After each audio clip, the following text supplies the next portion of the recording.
আজকে আমি সেময়ের পায়েস বানাচ্ছি। সেময়ের পায়েস বানাতে দুধ, সেময়, বাদাম, কিচমিচ, চিনি, লবণ আর অল্প একটু ঘি লাগে।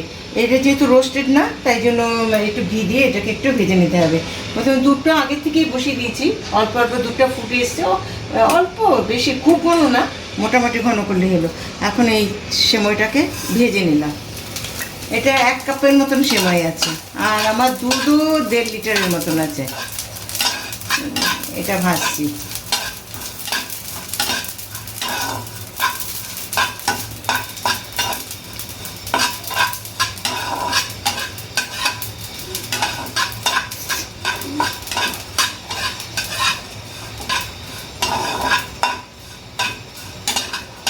ভাজা মোটামুটি হয়ে এসছে, ঠিক আঁচটা বেরিয়ে দিই।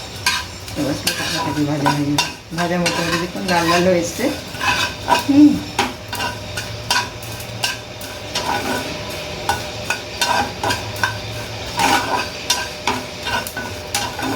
ব্যাস ভাজা হয়ে গেল। এখন ওইটাকে আমি দুধের মধ্যে ঢেলে দিলাম।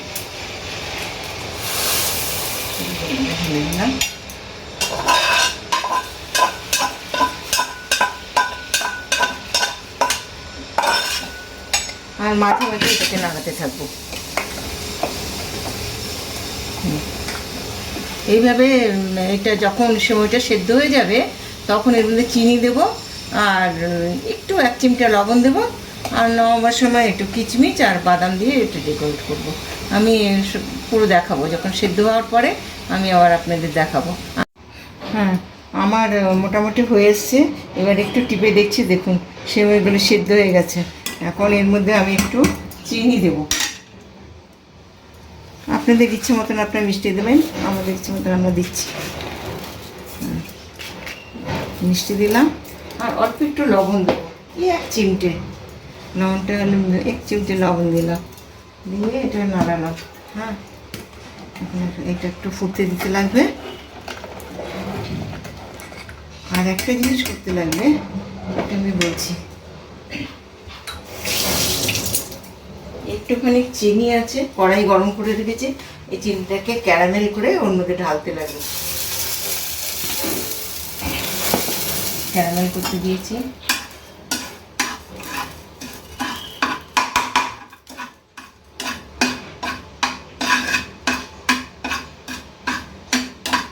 তাহলে সেমাইয়ের কালারটা খুব সুন্দর আসে।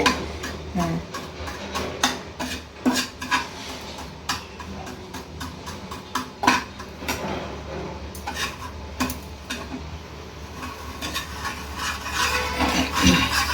আঁচ বাড়িয়ে দিচ্ছি।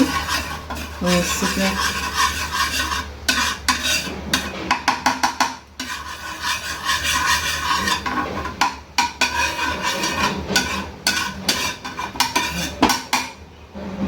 কেমন হয়ে গেছে দেখুন কালারটা, দেখুন। এখন এতে ঢেলে দেবো। অফ করে দিলাম।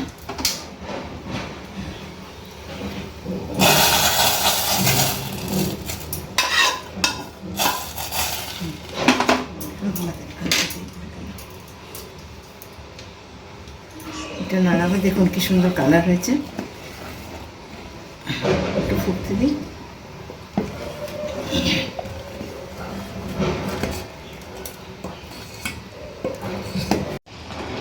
এই যে দেখুন কি সুন্দর হয়েছে পায়েসটা, আর খুব সুন্দর গন্ধ বেরিয়েছে। এখন ইয়েটা বন্ধ করে দিলাম, গ্যাসটা বন্ধ করে দিলাম।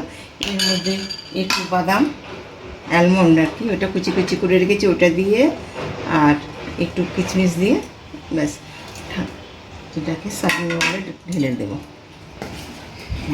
হয়ে গেল আমার পায়েসটা কি সুন্দর হয়েছে দেখুন। সার্ভিং বলে ঢেলে দিচ্ছি।